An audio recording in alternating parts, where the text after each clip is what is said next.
Hi, welcome back to Dion Grace YouTube channel. If this is your first time stopping by, welcome. I'm going to ask if you don't mind subscribing, like, share, and leave a comment. I will definitely reply to your comment.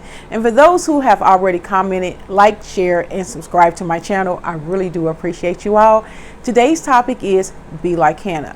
We're coming out the first book of Samuel, chapter 1. And the story goes like this. And I was really intrigued once I started reading it, even more just about Hannah. So in this chapter 1, like I said, chapter 1, 1 Samuel, Hannah and Peninnah, they're married both to Elkanah. And in the time that they're living in, it was very important for women to be able to bear children. Peninnah, she had children. Hannah did not. It was known that her womb was closed up by the Lord. And like I said, the topic was Be Like Hannah. Now, in this situation, Hannah, she cried year after year. She was sorrowful and very hurt year after year because she couldn't bear children. Elkanah, her husband, he loved her. So every year after year, they would go up to the temple and they would sacrifice. And Elkanah will always come back and give a portion of the meat to Peninnah and her children. But he would give Hannah a double portion because he loved her. And even in the midst of her getting a double portion from her husband, that still didn't take away the fact that she didn't have children yet. And then to put icing on the cake, you had Peninnah, the wife also, the other wife, who did have kids. She provoked her. She kept tormenting her year after year, almost taunting her like, I got kids and you don't. She did this every year that they went up to the temple to, make a sacrifice and everything.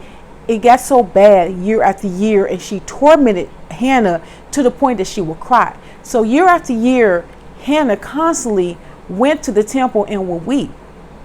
One time, even the person that was closest to her didn't understand the devastation and the hurt that Hannah was feeling because she couldn't bear children, was Elkanah.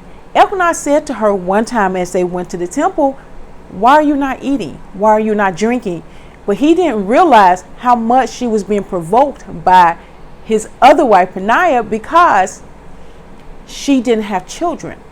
Sometimes the people's closest to us, who know us, who should know better and really should know us, can't understand the feelings that we feel. They cannot sympathize, nor can they empathize why we feel the way we do.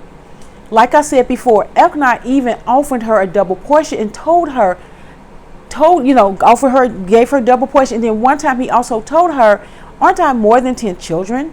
But because Hannah knew her calling, her duty was to bear her husband children, she couldn't take that. Sometimes when we go through things, we cannot settle for something that would probably like band-aid the situation.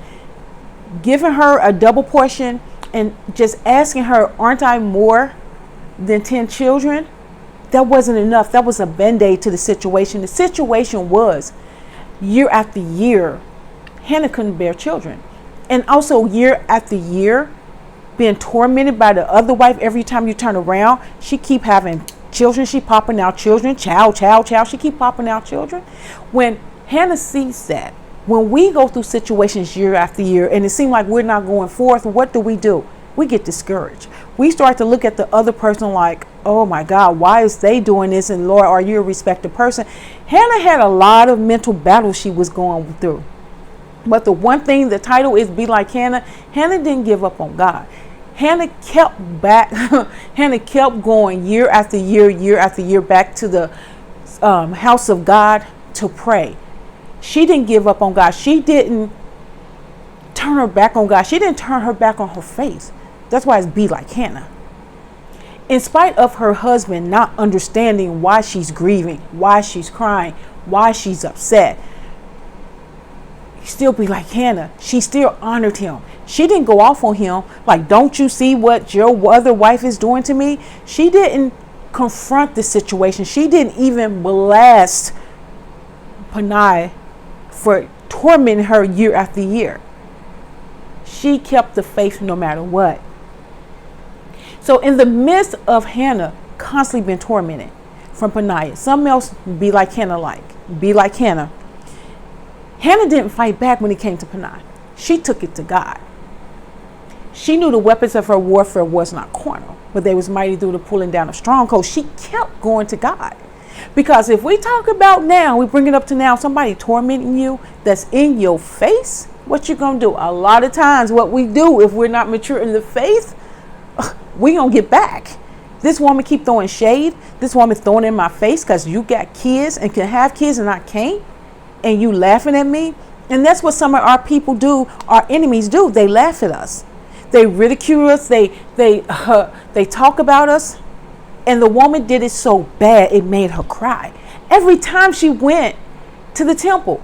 But Hannah didn't stop going to the temple. Hannah didn't stop praying. Hannah did not step down from who she was to get back at Peninnah. And she could. She could have went off on her husband because he didn't even understand what she was going through either. So one year she went to the temple. She was already downtrodden, still upset, grievous in her spirit because she still haven't had no kids. And once again, Peninnah, Elkanah's other wife, tormented her, talked about her, made her feel bad, talked down to her, very condescending because she couldn't have kids. So they went to the temple this one time. As she would normally do, she'd go with her husband year after year to sacrifice. She was down on the altar. She was weeping. She was talking to God. Her lips was moving, but she was praying within herself. Then here comes somebody else who don't understand what she's going through, who did not realize what she was going through, saying something to her. Eli the priest. Eli came to her and said, "Get up. Why are you drunk?" I'm paraphrasing. "Why are you drunken? Why are you drunken?" She said, "My Lord, I'm not drunken. I'm bitter." I'm paraphrasing. Like I said, I'm bitter. I'm hurt. I'm trying to make my petition to the Lord because I don't have a child. So he looked at her and he had to take a step back. Then may Lord grant you what you want. But in her prayer also, in this particular prayer, in this particular year that he said what he said to her, this was the year she told God how she felt. She said, "Lord, heal your servant. I'm miserable because I haven't born a child. And if you give me a son," she was specific in her prayer, be like Hannah. She was specific what she was looking for. "Lord, I give him back to you. I won't let the razor touch his head." And that was a symbolism to God that God, I'm giving this child to you. I'm sacrificing. I'm giving you something. So when we pray and go to God, do we say, "God, if you do this for me, I'm going to give my life. I'm going to surrender all to you"? And one thing about Hannah, be like Hannah, she kept her word. She kept her word. So when you make a promise to God, or when you say, "God, if you do this, I do that," please keep your word. Hannah kept her word. One thing, be like Hannah, one thing I like about this story, and I never read it to the point like I did, was Hannah, she was classy. She didn't lose her faith. She didn't clock on Peninnah. She didn't backhand her. She didn't even go tell Elkanah that this woman, your wife, is tormenting me. She didn't go off on Elkanah because he can understand why she was weeping, why she was down, why she was hurt.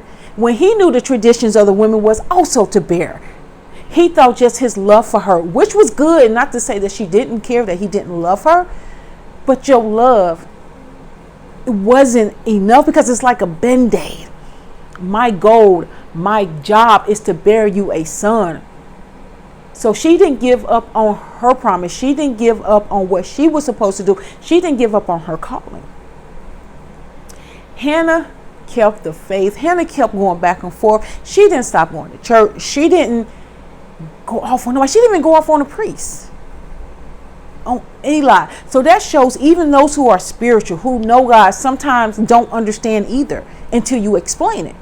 So that's another key point for sometimes we go to church and people go to church and they think that, oh, the preacher should know. No, they don't know everything. Unless God reveals, they don't know everything either. That's why you have to talk. But Hannah was classy. Hannah kept the faith. Hannah prayed to God in the midst of, she didn't go run and tell. She didn't fight back. Be like Hannah. We have an example right there. To hold on to our faith, to stay classy, not to fight back, not to go run and tell because somebody messing with you. But that comes with maturity. That comes from knowing who you are. That comes from knowing who God is. That comes from having a relationship with God. That comes from just growing in God. And we know the story. After that prayer, the last time at the temple, God granted her prayer. So the next year when they was going back up, she wound up telling him, I'm pregnant. I'm trying to wean him off. She's talking about Samuel, wean him off, named him Samuel. Because I said I was going to submit him over to the Lord. And she kept her word. So we have to be like Hannah, be classy. Have some integrity about ourselves. Don't step down to somebody else's level. Whew, that's a hard one. Oh my God. That's a word within itself. Don't step down to somebody else's level because they're tormenting you, because they're doing stuff. Don't sacrifice our calling. Don't get satisfied. Hold on to what you know you're supposed to do and what you're called to do. Let's be like Hannah. Once again, thank you for stopping by Dion Grace YouTube channel. The topic today was Be Like Hannah. Came out of 1 Samuel chapter 1. Just talking about how Hannah didn't have no kids. Peninnah did. But Hannah didn't change who she was in God. And she kept the faith in spite of. And God granted her that son who we know is the prophet Samuel. Once again, subscribe to my channel till we meet again. Thanks.